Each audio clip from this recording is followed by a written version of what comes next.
¿Y si el mundo no estuviera vacío? ¿Y si los ríos, los montes, las piedras y los caminos no fueran simplemente paisaje, sino presencias? Bienvenidos y bienvenidas al episodio número 18 de este podcast. Soy Laurelín, divulgadora, investigadora y bruja de las sierras de Argentina. En el episodio de hoy vamos a meternos de lleno en el animismo y en su relación con la brujería, una forma de entender el mundo donde el territorio está vivo y habitado. Si venís escuchando este podcast desde hace un tiempo, sabés que ya venimos tocando estos temas desde distintos ángulos. Hablamos del pacto con espíritus del territorio en el episodio 2, de la bruja en la ciudad, por lo tanto con los espíritus de la ciudad en el episodio 7, del diablo folclórico en el episodio 12 bis y de la magia del agua y los espíritus del agua en el episodio 14. Hoy vamos a juntar todas estas piezas para pensar qué significa realmente practicar brujería en un mundo vivo. Y antes de empezar, acordate de suscribirte y activar la campanita para no perderte ninguno de los próximos episodios. Animismo. La palabra parece simple, pero detrás de ella existe una larga historia de debates antropológicos, filosóficos y espirituales sobre la relación entre los humanos y el mundo que habitan. Hoy en día, el término aparece con frecuencia en muchos textos distintos. Lo encontramos en estudios académicos sobre cosmologías indígenas, en discusiones dentro de la antropología contemporánea, en debate filosófico sobre la relación entre humano y naturaleza, y también en muchas corrientes actuales de espiritualidad, paganismo y brujería. Sin embargo, el concepto de animismo no siempre fue entendido de la misma manera y para comprender cómo se utiliza hoy, es necesario revisar brevemente la historia de este término. El concepto comenzó a utilizarse de forma sistemática en el siglo XIX gracias al antropólogo británico Edward B. Taylor. En su obra clásica Primitive Culture, publicada en 1871, Taylor intentó desarrollar una teoría general sobre el origen de las religiones humanas. Dentro de ese marco, definió el animismo como la creencia de que todos los seres naturales poseen alma o espíritu. Según su interpretación, las sociedades humanas habrían desarrollado esta idea al intentar explicar fenómenos como los sueños, las visiones o la muerte. Si una persona podía aparecer en sueños mientras su cuerpo permanecía dormido, o si parecía seguir existiendo después de morir, la explicación más sencilla era imaginar que ya existía algún tipo de entidad invisible capaz de separarse del cuerpo físico. A partir de esta hipótesis, Taylor pensaba que muchas culturas extendieron esta idea hacia otros elementos del mundo natural: animales, plantas, ríos, montañas e incluso ciertos objetos podían ser entendidos como entidades dotadas de alma. Para Taylor, este tipo de pensamiento representaba una etapa temprana del desarrollo religioso humano. Dentro del modelo evolucionista dominante en su época, se creía que todas las sociedades atravesaban distintas fases de desarrollo cultural. El animismo representaría una de las primeras etapas de este proceso. Según esta visión, las sociedades evolucionarían progresivamente desde formas primitivas de religión hacia sistemas religiosos más complejos y finalmente hacia el pensamiento científico moderno. Hoy sabemos que este modelo estaba profundamente influido por la mentalidad colonial y evolucionista del siglo XIX. Muchas culturas no europeas eran interpretadas como ejemplos de estados anteriores del desarrollo humano, lo cual implicaba una jerarquización implícita donde Europa representaba el punto más avanzado de este proceso. A lo largo del siglo XX, la antropología comenzó a cuestionar profundamente estas ideas. Muchos investigadores empezaron a reconocer que las cosmologías de Taylor habían reducido a una simple creencia en espíritus, que eran en realidad sistemas complejos de conocimiento sobre el mundo. No se trataba simplemente de imaginar que las cosas tenían alma, sino de comprender la realidad a través de una red de relaciones entre distintos tipos de seres. Esta reinterpretación del animismo se desarrolló especialmente a partir de finales del siglo XX, cuando varios antropólogos comenzaron a analizar seriamente las ontologías indígenas sin reducirlas a simples supersticiones. Uno de los autores más influyentes de esta discusión es el antropólogo brasileño Eduardo Viveiros de Castro. A partir de sus investigaciones sobre pueblos amazónicos, Viveiros de Castro desarrolló el concepto de perspectivismo multinatural. Según esta teoría, diferentes tipos de seres no comparten necesariamente la misma forma de experimentar la realidad. Cada especie posee su propia perspectiva del mundo. Un jaguar, por ejemplo, no percibe el mundo de la misma manera que un ser humano. Para el jaguar, su propia forma de vida aparece como cultura, mientras que los humanos pueden ser percibidos desde su perspectiva como otro tipo de criatura. Esta idea rompe con la noción moderna de que existe una única realidad objetiva observada desde distintos puntos de vista.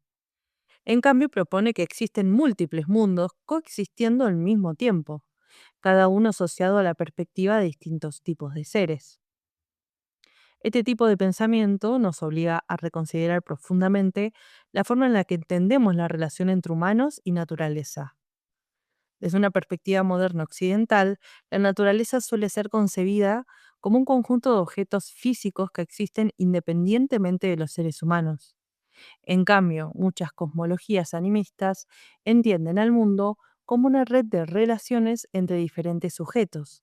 Humanos, animales, plantas, ríos o montañas participan todos dentro de este entramado de relaciones.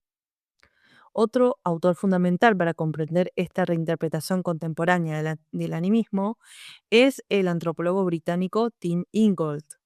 Ingold propone abandonar la idea de que el animismo consiste en proyectar vida o espíritu sobre objetos que en realidad están muertos. Según él, esta interpretación refleja una forma moderna de pensar donde el mundo se divide entre sujetos humanos y objetos inertes.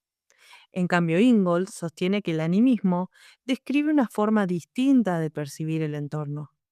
El mundo no está compuesto por objetos pasivos, sino por procesos vivos en constante transformación. Los seres humanos no observan ese mundo desde afuera, sino que viven dentro de él y participan activamente en sus dinámicas. Desde esta perspectiva, el animismo puede entenderse como una forma particular de atención hacia el entorno. Implica aprender a percibir los movimientos, ritmos y presencias que forman parte del territorio. El río deja de ser simplemente un objeto geográfico y se convierte en un proceso vivo que fluye, cambia y afecta a quienes viven cerca de él.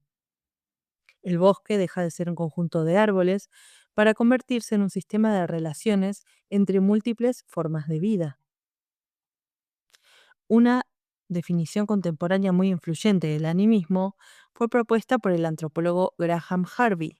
En su libro Animism, Respecting the Living World, plantea que los animistas son personas que reconocen que el mundo está lleno de personas, de las cuales solo algunas son humanas. Me encanta esta definición. Esta formulación cambia completamente la forma en la que solemos entender el término. En lugar de preguntar si las cosas tienen alma, Harvey propone pensar el mundo como una comunidad de seres. Animales, plantas, ríos o montañas pueden ser entendidos como personas en un sentido relacional. Esto no significa que sean humanos, sino que poseen presencia, agencia y capacidad de interacción. Esta idea, así, similar a la que plantea Graham Harvey, aparece también en muchas cosmologías indígenas de América y del mundo. En numerosas comunidades originarias, la separación radical entre humanidad y naturaleza simplemente no existe. El territorio está poblado por múltiples presencias que participan dentro de la vida del mundo. Entre los pueblos mapuches, por ejemplo, existen entidades conocidas como los Ngen, que gobiernan distintos aspectos del territorio. Ya los habíamos mencionado anteriormente. Hay Ngen asociados a ríos, montañas, bosques o lagos. Cada lugar posee su propia presencia. Desde esta perspectiva, el animismo no es simplemente una creencia sobre espíritus, es una forma de comprender el mundo, una forma de reconocer que los seres humanos viven dentro de una red de relaciones con otros tipos de existencia. Y justamente acá aparece una pregunta interesante cuando trasladamos esta discusión al ámbito de la magia y de la brujería contemporánea. Muchas prácticas mágicas trabajan con espíritus, entidades o presencias invisibles. Pero esto no significa necesariamente que todas estas prácticas sean animistas en el mismo sentido en que la antropología contemporánea utiliza el término. Para comprender mejor esta diferencia, necesitaríamos introducir otro concepto que aparece con frecuencia en la literatura sobre magia moderna. Se llama Spirit Model o modelo espiritual de la magia. Este concepto aparece dentro de lo que algunos autores llaman la teoría de los modelos mágicos. Uno de los autores que sistematizó estas ideas fue el ocultista alemán Frater. En su libro Models of Magic, propuso que existen distintos modelos teóricos para explicar cómo funciona la magia. Estos modelos no necesariamente se excluyen entre sí, más bien funcionan como marcos interpretativos que los practicantes pueden utilizar para comprender su práctica. Uno de estos modelos es el Spirit Model. Según esta perspectiva, la magia funciona porque existen entidades espirituales reales que pueden intervenir en la realidad. El practicante establece contacto con estas entidades y solicita su ayuda para producir determinados efectos. Dentro de este modelo, el universo aparece como poblado por diferentes tipos distintos de inteligencias invisibles, que pueden ser espíritus, demonios, ángeles, ancestros, entidades de distintos planos, deidades. La práctica mágica consiste entonces en interactuar con estas entidades mediante rituales, invocaciones, pactos o negociaciones. Este enfoque es muy común dentro de muchas tradiciones de magia ceremonial occidental. En estos sistemas, el mago suele trabajar con entidades que habitan planos espirituales separados de la realidad material.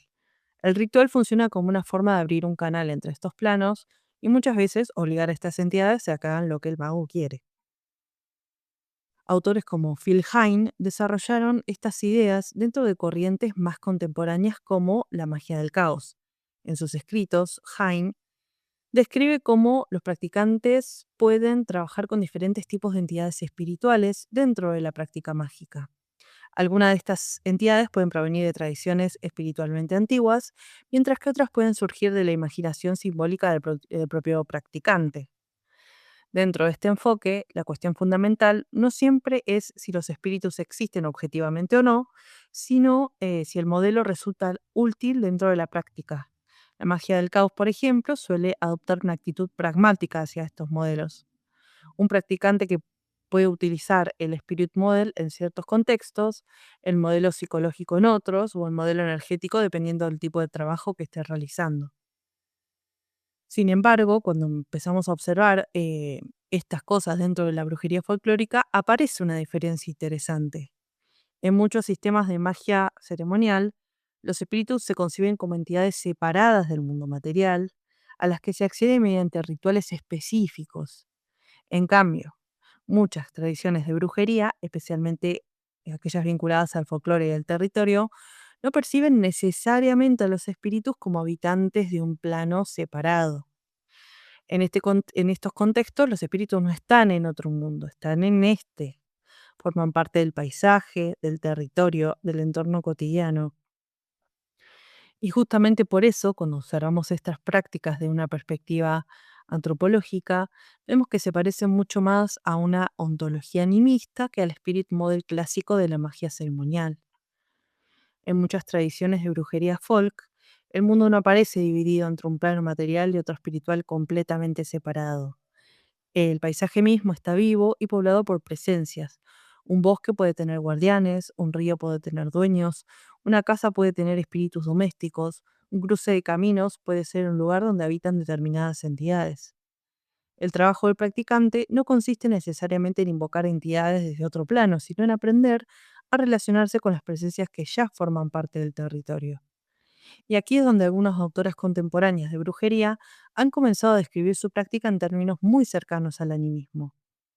Por ejemplo, Ariana Carrasca, en su libro Spellcraft and Spellwork, describe la práctica mágica como una forma de relación con diferentes tipos de espíritus que habitan el mundo cotidiano.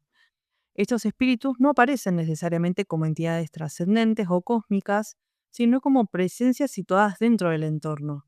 Espíritus del lugar, espíritus asociados a ciertas plantas, animales o espacios del paisaje.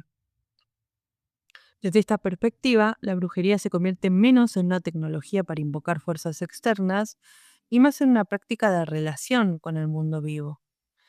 Esto no significa que dentro de la brujería contemporánea no exista el Spirit Model. Muchos practicantes trabajan cómodamente dentro de ese marco. Algunos pueden entender a los espíritus como entidades independientes que intervienen en la realidad material, otros pueden combinar distintos modelos dentro de su práctica.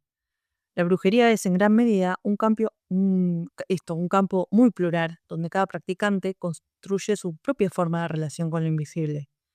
Sin embargo, cuando hablamos específicamente de brujería folclórica, muchas de sus prácticas parecen acercarse más a una ontología animista que a la lógica clásica del Spirit Model.